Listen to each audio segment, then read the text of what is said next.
Come with me to a magical place where being labeled the pork queen is a compliment, where being nice is just a way of life, and where all leaders of the free world must pass through.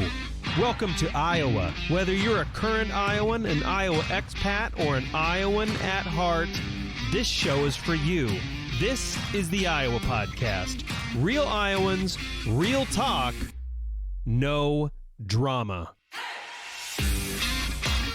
From the Brady Dental Care Studio, I am Justin Brady, and today we're talking about Democrat priorities in the state of Iowa. Don't worry, for all those wondering, we also want to know Republican priorities. This is the Iowa Podcast, and we try to do our very best to not be dramatic and represent all sides as accurately as humanly possible. So to do that today, Rita Hart, chair of the Iowa Democrat Party, joins me. Rita, thank you so much for coming on the show. Hey, Justin, it's my great pleasure. Happy to be here. I'm really excited to have you here. As a reminder to everybody, please go to iowapodcast.com and subscribe. That means a lot. If you like hearing objective news, if you like hearing interviews that aren't dramatic, they're not extreme, I do my best to be balanced on this show. That sounds good to you. Go to iowapodcast.com. All the badges are there. We're on every platform, and make sure to subscribe. So, Rita, I allowed your team, allowed sounds kind of silly, but I asked your team to kind of tell me what are those top priorities for Iowa Democrats, and abortion, education, child care, and health care are the top things you're concerned about. Is that right? Those are the issues that have really come to the forefront as a result of Republican efforts here to curb people's freedoms and to make some changes that have negatively affected Iowans. And so those are issues that I think are of concern to Iowans, and that's why they're of concern to us as Democrats. But as you know, there are so many issues that we are all concerned about. So the list is long. Yeah, no, absolutely.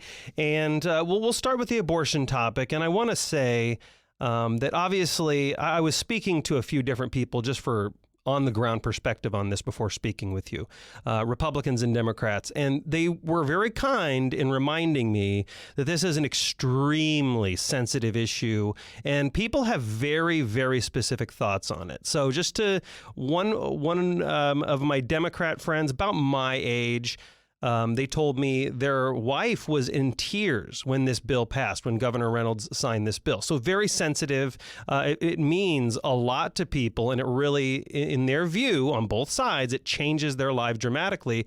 That being said, on the Republican side, I have seen people in tears for abortion, right? Or not for abortion, but because abortions are happening. So I want to get that out there, that this is a very, very sensitive issue, and I'm going to try to do my very best to represent both sides as accurately as possible, but also, Rita, represent you 100% accurately. And again, everybody, as a reminder, we don't edit this show, so nothing Rita says will be taken out of context at all. So you definitely ran heavily on this issue. So did Reynolds. Neither one of you pulled any punches during the election cycle, but Iowans chose to reelect her. So are Democrat leadership, at least, are you out of touch with your voter bloc, or was the messaging wrong? Where do you think that breakdown was? Well, let's be clear on that. Abortion was really not talked about a lot in this last election cycle. Not like it was in other states where there was actually an abortion referendum on the ballot itself. And you can see that in states where it was on the ballot, that Democrats really performed well there, that was an issue that ended up being an issue that helped Democrats get elected. That's not the case here in Iowa, and I think there was a lot of things that went into the campaigning in this last election, but I do think that, to your point, as we started this podcast, that this is an issue that we are very divided on. and and there's a constant conversation going around this that sometimes that ends up in the details, right? Hmm. Because abortion is a healthcare issue that has been around as long as men and women have been on this planet, Mm. right? And and and what brought all of this to a forefront, of course, was the repealing of Roe versus Wade. And so we've got we're kind of going through a time, I believe, in this country where we're having a reckoning on this issue that wasn't necessarily apparent in the governor's race in this last election. But having said that, I mean, it's clear that that Iowans have made it clear through many polls that they are not in favor of the kind of legislation that has just been put through the Iowa legislature. The 6-week bill is extreme, and therefore it is interesting that people are very emotional on both sides. But I believe that when it comes to decisions that are made by women and their families and their family doctor that then become sidelined by a governmental decision that does not take into account the intricacies that take place in such a personal decision. That's why people are not in favor of Mm. this 6-week ban, where women don't oftentimes don't even know that they're pregnant until after 6 weeks. And so it is an emotional issue. It is one that is contentious. But I guess this is where I think that we ought to have some common sense about this and some recognition that women are have a right to their bodily autonomy. And That these are very personal decisions, and that there are many mitigating factors, mm. and that when you reduce that to doctors having to check the law in order to decide when they can step in to save a woman's life, that perhaps this law has gone too far. So, yeah, there's a quote from you, which, by the way, I agree with. I'm not sure in the phrasing if I agree the way you intended it, but I agree with it, which is Iowans have made themselves clear that they are not in favor of extreme positions concerning abortion. So now this reminds me back to the conservative side. A lot of my conservative friends would often tell me the reason Republicans have made no progress on moving the country to pro-life positions, or whatever people want to call that, anti-abortion positions, is because they've been too extreme. And this is a phrase I've heard from conservatives all the time. The reason we've not gotten anywhere is because we're too extreme and it's an all or nothing game. But by that same standard, have Democrats lost ground because they also have what would be considered an extreme view? Because I don't know if I hear much nuance coming from the Democrat side, except for Tulsi Gabbard. I had her in studio. I think she is a third trimester ban kind of person. She kind of introduced legislation around the 20-week period, but is that extreme? Like, is there a line that the Democrat Party should maybe have drawn? And had they done that, we wouldn't be in this position. Well, Roe versus Wade was a bill that drew some lines, right?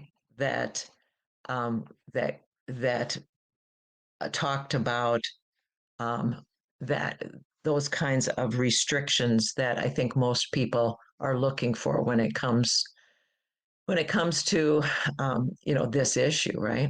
That there is a 20-week line, that after that line, certain restrictions, certain exceptions are made. That I think is a common sense um, uh, piece of legislation that obviously stayed in law for 50 years, almost 50 years, 49 years, for a reason. And if we look to what happened before that, we can see that did save a lot of women's lives. the mistake, I think, and I hear what you're asking, that And if I'm but asking it a comes dumb down. question, you can feel free to push back on it. Oh, It's no, no, totally no, no. okay. That no, you're yeah. I'm a teacher. What we always say, there's never a dumb question, right? And I really believe that the questions, even if they seem obvious, we get down to why is this question being asked, right? Right. And Yeah. that's what the case is here, right? Um, that we what should have happened during those 50 years, and some of it did, but I really believe that it's clear that what everyone wants is fewer reasons that women have to take the step of abortion, Yeah. right? Hmm. And that comes from good health care. That comes from quality, accessible, affordable birth control. That comes from improving women's lives when it comes to the issues that end up as exceptions in abortion, like rape and incest. Those are the steps that we should be concentrating on. Better childcare, more accessible and affordable childcare, all the things that go into the myriad of reasons why women struggle when they are pregnant. Those are the things that we should be concentrating to make a better Mm. world for women and for children, so that we are not continually having a battle over who should be over what the words are in a law that we can't seem to agree on. So you had mentioned the 20-week period, and of course, Tulsi Gabbard, previous presidential candidate, had mentioned that.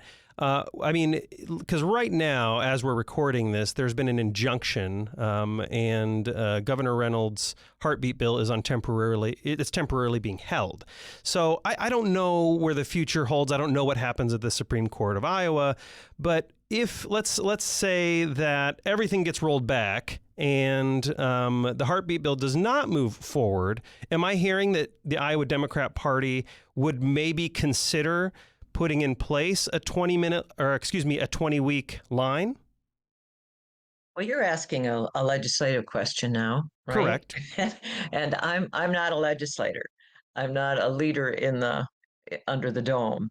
What my job is to make sure that we get Democrats elected, and that we put out the kind of candidates that are thoughtful, that have people's best interest in mind, Right. And no, people and who I can get work that. well with I others, totally get all right? that, but this is I think the concern is that whenever we start talking about, okay, you don't like as Democrats, you don't like the 6-week line. As Republicans, you don't like the fact that there's no, basically, I mean, I know this is extreme, but some Democrats have basically say, no, there is no line. And so whenever we have this discussion, I feel like there is never a clear line anyone wants to decide on. And so that's why the extremes kind of win this war of words, right? Because do you see a future where the Iowa Democrats would or may consider that 20-week thing? And then we have obviously tons of questions to get to as well.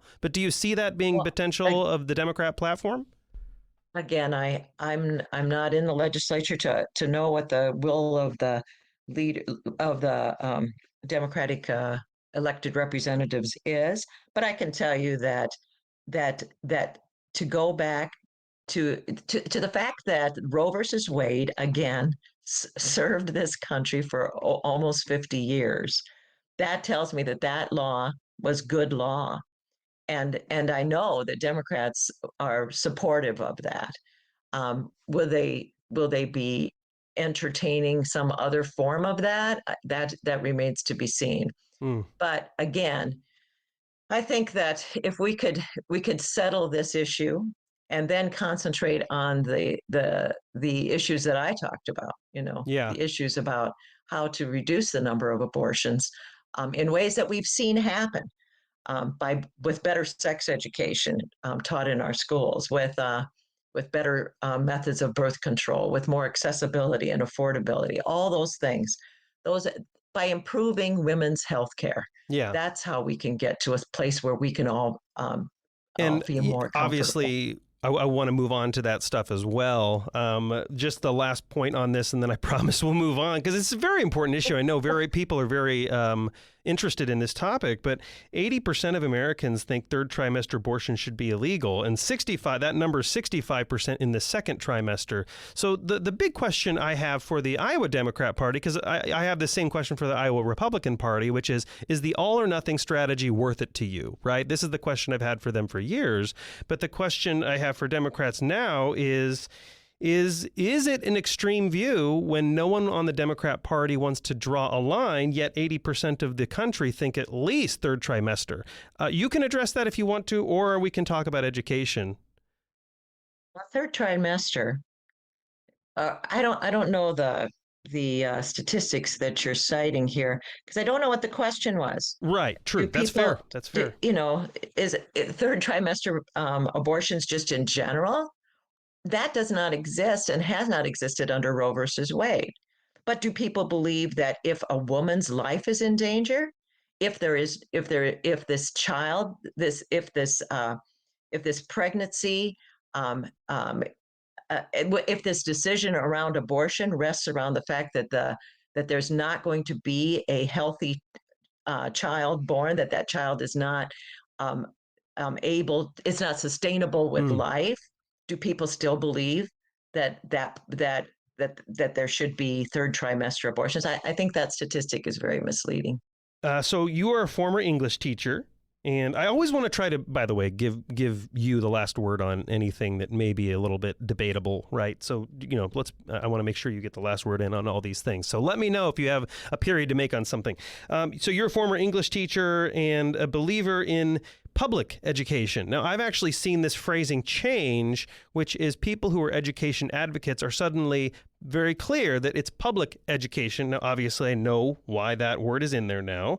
And then you have every child should have an equal opportunity to learn. So we know now that the data is 29,000 students have applied. Of those, 80% are below the $90,000 line for a family of four. Well, I mean, why do you think there's 29,000 students? That's quite a lot. When you compare it to the overall state, it's not a ton. But why are students leaving public education? At least some. I'm not sure about the reasons therein. What I think is clear is that this Republican administration has been very challenging for public school systems.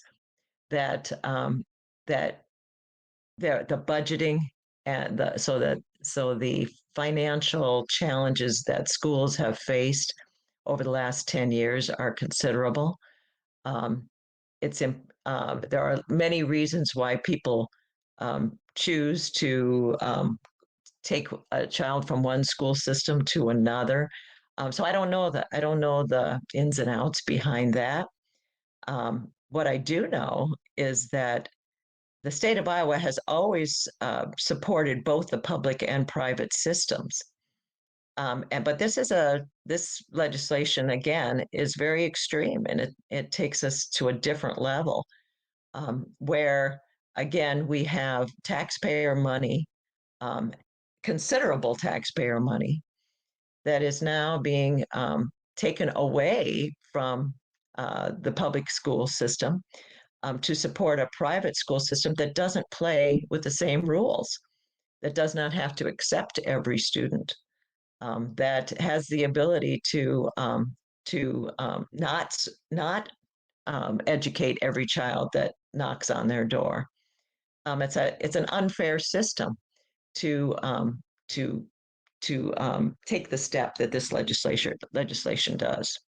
So I know that, like, opposition would say what the unfair system is, and this is again, like I had a discussion with your colleague Senator Nate Bolton and Senator Brad Zahn on this. If anybody missed that, I would encourage you to go back and listen to it. It's a very, very great conversation. As silly as it may sound, I still have zero idea where I fall on this issue. I see negatives on both sides, and so the opposition may say, but it's also unfair to tell a student that you have to go to this school even though the school is not serving your needs. And so, like, I know that Des Moines Public School, where my wife worked, she, as a teacher there, I think it's 15 years now, it has a 47% reading proficiency, and in the state, it's 68%. So, we have similar models with like SNAP benefits where the money goes to the individual and they can spend it at a grocery store, they can spend it wherever. Why shouldn't that same model apply to education? Well, Justin, that you're acting like there is no choice in this state. We do have choice in the state. We have had open enrollment for I don't know when that was passed, but quite a while. And that is actually a better system of choice than this situation where I live out here south of the little town of Wheatland. We're 20 miles to DeWitt, where the only private school K-6 exists, and it's 45 minutes to Clinton, where the closest private high school exists. But we're just, some people, there's a lot of open enrollees here. There is choice in this state, and it's a system that also has, we could argue about that, but because it has its pros and cons as well. But there is, parents do have a choice when it comes to if they're not satisfied with the school district they're in for whatever reason. But I think you're missing the bigger point here, Justin, which is that the vast majority, no matter how this all turns out, the vast majority of our Iowa students are educated in our public school system. Mm-hmm. And there is no doubt that we need to be improving those school districts, right? And that is not going to get better with this plan. And that is the state's main obligation, is to provide a solid education for Iowa students. So their obligation should rest with the public school system, because that's where the vast majority of students go. So that's not going to change with this system. Now, if a student, obviously 29,000 of them, think that their education is better, I don't even know what the word is for the better improved, I guess, at going to a private school. Obviously 29,000 people disagree with that so far, right? That they want a different system. And so, if the overall they're choosing because they're able to. They're choosing to go to the public school system, to the private school system, instead of a neighboring public school system, for whatever reasons. There's a million different reasons why absolutely. They do it for religious reasons. They do it for convenience reasons. They do it because that's their parents' alma mater. I mean, who knows? Now, the money, though, does still stick with the student, correct? And I think even if a student chooses to leave, there's still a percentage of revenue per student in that school district's area that still goes to the school, I believe, correct? Correct. And so that, and I know there's nuance here, right? I know there are differences, right. And so you can definitely set me straight here, but that's still kind of the practice that was happening before, which is it was money per pupil in the school building. And so the only real difference is now they have that money can actually follow the student. But I know for this reason, a few educators, a few administrators actually in the state who will go unnamed have told me for this reason, this is why they will keep some students on the rolls, even though they never show up, because of that revenue. And so now is the fear that revenue will leave early because they actually enroll in a different school. Because I just want to make it clear, the revenue still follows the student. So if the student goes to the school, that school gets the revenue, correct? Again, I'm not a legislator, and I I don't know the legislation inside and out. But what I do know is that there's not a lot of accountability here, and I think that's a point that Rob Sand has been making as the state auditor, um, that there is not a lot of ways to decide how this money is being spent, how where it's going, and how much is how and how it what it's being spent on. And that's a big problem, right? And people, this is taxpayer dollars. We ought to have a lot of accountability around this program, and that just doesn't exist. Yeah, and to his credit, I know Nate and Senator Bolton and Senator Zahn did discuss this, and it was actually a very enlightening conversation because I think Senator Bolton is like, hey, like to your point, Rita, what you said earlier, the same rules do not apply to the public schools that the private schools. And I think I don't want to take him out of context here, but he's like, you know what? You're right. We need to work on that. We need to have more clarity on that. So this does look like at least this is an area that Democrats and Republicans agree on, even though they may not agree on the overall legislation. It sounds like everyone agrees there needs to be more clarity than there is right now, and everyone needs to be following the same rules. I will put in there that the schools that get the money do have to be accredited through the state. But as far as like getting the money, I know there's a little bit of nuance and there's some clarity that needs to happen there. So to his point, Senator Zahn conceded that point. I don't know if you have a period to make on that. Otherwise, we'll move to childcare. I would just say that it's a great example of, you know, I mean, I think that's troubling to everybody when they hear that you just voted for legislation that you're admitting has a huge hole in it, right? That's troubling. And so that's just another example of why Iowa needs more balance. We have a situation here where the Republicans are in total complete control, and they don't really even need to listen to an Mm. opposing view, because they know whatever piece of legislation they decide to push through, they're going to get it through. Mm-hmm. And I think that's not good for Iowa. That we've got to have a system where people expect these bills to be hashed over thoroughly, so that when they do get passed, even if you don't agree with them, at least there's not huge holes in it that both sides agree needs to be fixed. That should happen in the process, not after the bill is passed and Yeah, I becomes mean, law. as a principle, you nailed it, right? I Yeah. really wish we could see more of that. I see a lot of rhetoric. I see a lot of like owning the left and owning the right, and I hate all of it. It's all really, really gross. And I actually learn the most from people I strongly disagree with. A lot of my opinions throughout my life have changed because someone had the patience and time to inform me I was wrong about something. It's truly an incredible experience if you've ever had 100% belief in one camp and then someone took time with you and you were like, oh my gosh, I've been wrong for a decade. It is truly a life-changing experience once you have your mind changed once. I would love to see all our representatives practice that a little bit more. So childcare is another big Hey, one. can we Oh, talk about that just for a I'd second? love to. I'd love to talk about that.